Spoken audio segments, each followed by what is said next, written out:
और बॉलीवुड क्वीन कंगना रनावत ने इल्जामों के गोले दागे ऋतिक रोशन पर और कई हफ्तों तक गर्मा गर्मी रही।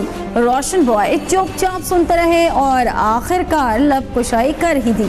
कहते हैं कि कोई ऐसा काम नहीं किया जिस पर शर्मिंदगी हो।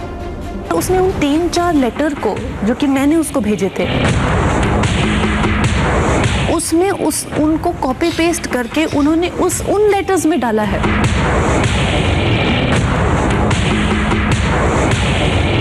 बॉलीवुड में भौचाल आ गया था कंगना रनावत के ऋतिक रोशन ही नहीं दूसरे अदाकारों पर लगाए गए इल्जामों पर।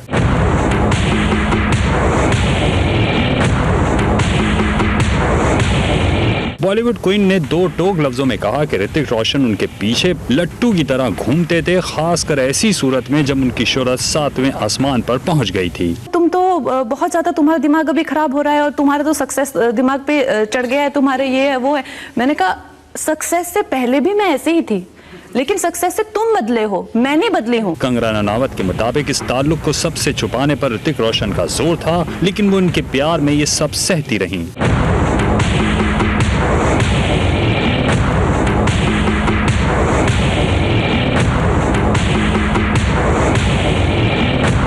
कंगना रनावत के इल्जामों पर आखिरकार ऋतिक रोशन के भी सब्र का पैमाना लबरेज हो गया। पहले तफसीली ट्वीट करके और अब टीवी इंटरव्यू में उन्होंने इस इशू पर बात करते हुए यही कहा कि ऐसा कोई काम नहीं किया जिस पर मलाल हो। I don't consider myself a victim. I don't think anything that can happen in my life will make me think that way about myself.